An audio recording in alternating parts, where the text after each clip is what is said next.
Next topic, Nigerian police to start using stun guns. The Nigerian police force will be investing in stun guns as it attempts to clean up its act. Inspector General of Police Mohammed Adamu says he will be acquiring stun guns for his men. He said, and I quote, "This is with the intention of addressing public concerns on misuse of firearms by the police, with its attendant consequences on lives and effect on the attainment of our community policing vision." End of quote. The IGP told a gathering of senior officers in the capital, Abuja, that he had already initiated actions towards deploying less lethal weapons, commonly known as stun guns, for low-risk police operations. Now, for those who don't know, a stun gun works electrically. It immobilizes an attacker or a suspect, momentarily, without causing serious injury, although this has been proven wrong too, because some people have actually died, all right, it just sends like an electric shock through your body system. All right, now for a clearer picture of how this works, let's quickly go and look at how a stun gun actually works. That's it, bro.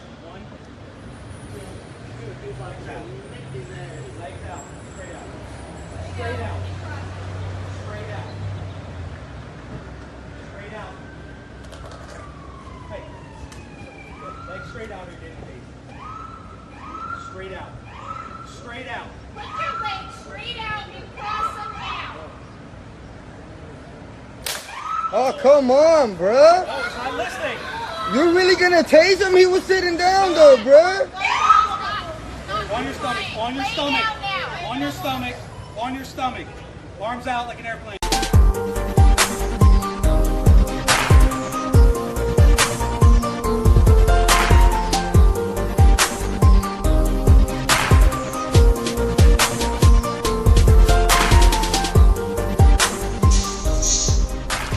All right, gentlemen, let's talk.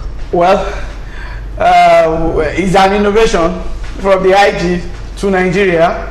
Although in civilized world, stun gun is part of what police should have. Not that what they should just be acquired. They're supposed to have it.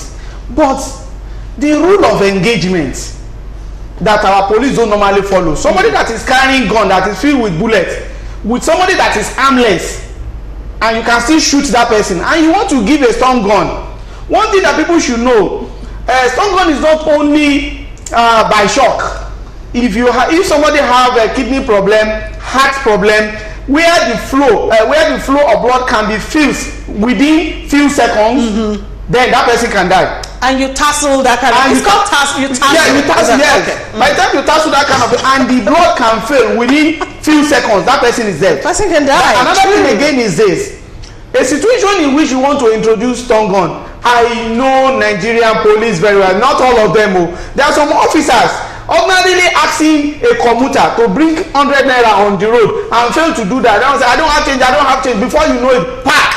And that's the thing. And that is one of the things, that the rule of engagement, the problem we are having is just the problem of following the rules that has been laying ground. We have firearm hacks. Did our security operative, did they follow it? That is another thing. By the time you are now using stun gun, a serious rules need to be put on ground. Thank God, until we make sure that any of our operatives that misuse any arm or any equipment by Nigerian police that are being used to face law in US, in UK, anytime you misuse, for instance now, somebody that misuse a firearm could be charged for murder as a security person. Of course. But in Nigeria, it's going to be very, very hard. In fact, the way you do it, they will even shield. I've known a policeman. In fact, I've done an investigative journalism on a particular policeman in which killed some certain person, and he was moved from that particular state. That person left police to join mobile police and in another state. All right. So and that's the thing. The rule of engagement is very, very important here. So that by something that's supposed to be a blessing to us in Nigeria will not turn around to be a cause for us. Okay, Mr. Shokweto. It's a bit funny because I'm just painting scenarios based on what you said. I'm just painting scenarios where the policeman is at a checkpoint, because that's the flip side of this. Yes. Is at a checkpoint trying to extort money from conductor. Up until now, the deterrence for killing people is that you know that if I release this bullet, that this person guy will die. Yes. Now you give him a taser. Oh my God. So bring that 20 naira now, or if you don't, before you say too much, get all your shots. you get yourself tased. So I think we can laugh about it, but It's a serious issue. It's a serious issue, and our the police force needs to do something serious about the training and the mindset of our officers, very critically. Very. Having said that, it's a fantastic development.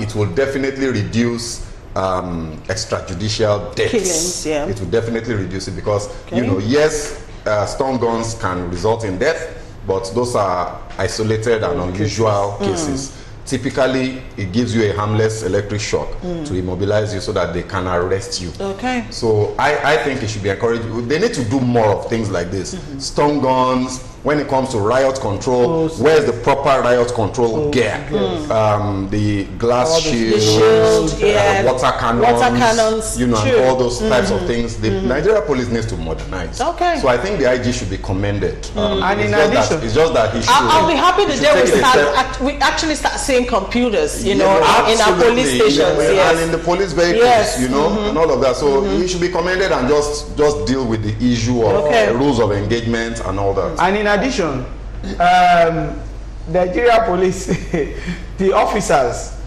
as much as we always clamor that they need to be retrained, there are some officers that are doing very, very well. Some of our officers are not mentally alert.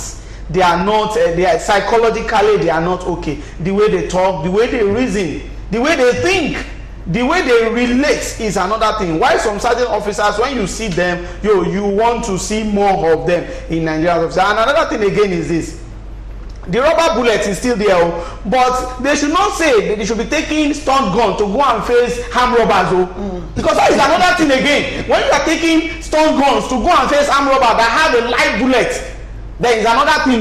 They should watch it and they should try to create a room. I'm sure they know that already. No, the reason why I'm saying this is that before you know it, someone that wants to face now has stun gun. Even there are some certain scenario in which you see policemen that will have a gun that will be doing tuka, and robbers is having bua, and you are not taking a stun gun to that particular scenario. We know our people very, very well. The problem has never been the law, it's ourselves, and that is what the IG should work on. All right, let's look at some viewers' remarks at this point. This one coming in says, happy midweek to you all. I'm from Anambra State. I want to let you know that Obiano Willie is... Okay, since Peter Obi left Anambra State, we are in a mess. If Obi waited for federal government, we will not see where to drive to our village. All right, this other one says Nigeria police cannot be allowed to use stun guns because most of them will use it to harm innocent citizens and call it doing a good job. They shoot people and call it accidental discharge. All right, Mr. Abiodun Shokwiton is on, and he says it is a step in the right direction. So the era of using live bullets on protesters will come to an end. All right, this other one says, what is the meaning of stun gun? Okay. Well, stun gun. Do me the honors. It's a projectile. So what happens is it's like a gun. That's why it's called a stun gun. And then it's got two terminals in it that can transmit electricity. And then it's got a battery inside it. So when you press the trigger, instead of releasing a bullet, it releases two wires. Yes. And then that shocks that enters the body of the person and releases an electric shock. Yes. So that electric charge is high enough to shock the person and immobilize the person, but not high enough to electrocute them. So that's why they call it a stun. It just stuns the person a bit. And like then you're stunned. Yeah, so it just stuns you and immobilizes you for the police to then, arrest and in civilized world, it's basically for criminals that are very, very hard to arrest. But another thing again is that you cannot use it in a long distance. That one is of also course. very, because some of them is a situation in which, that's why I said that, a situation in which operatives now believe I have stun gun, no problem. Even if you are going for a raid, you are going for whatever, you cannot use it in a very long distance. And at the same time, if somebody release himself or herself to the police, you don't need to use stun gun, because or else they will turn it into a normal thing. Okay. So I think it's also, well, I think what's to be said from what is just said now is the issue of deployment of this weapon across the various police units. To be monitored. And I think that the irony of this is the police units that are the most guilty of extrajudicial killings cannot use stun guns by virtue of their charter, what they are meant to do. SARS, federal SARS, they are anti-armed robbery squad. You don't use stun guns for armed robbery. That's a high risk police operation. This is not a low risk operation. These are guys that are facing criminals that that is a danger to the police themselves. So you don't give them stun guns. And these are the guys that are a danger to the public the most. All the profiling of computer so-called Yahoo boys is done by SARS. So I think the police needs to understand that the deployment of stun guns by itself does not solve the problem of extrajudicial killings. It's about the mindset and orientation of our officers. Okay. All right. And like Mr. Adegbero said, the rules of engagement, you know, again, needs to be visited. Very critical. Training and retraining of the police force is quite key. All right. Elder Paul Mba says the state of emergency requires combined effort of the state government and the federal government to arrest the situation fast. All right, this other one says, okay. All right, you're asking me why I did not finish reading your text, because you were insulting someone, and that's not allowed on national TV, all right? So just send me a decent text and we're good.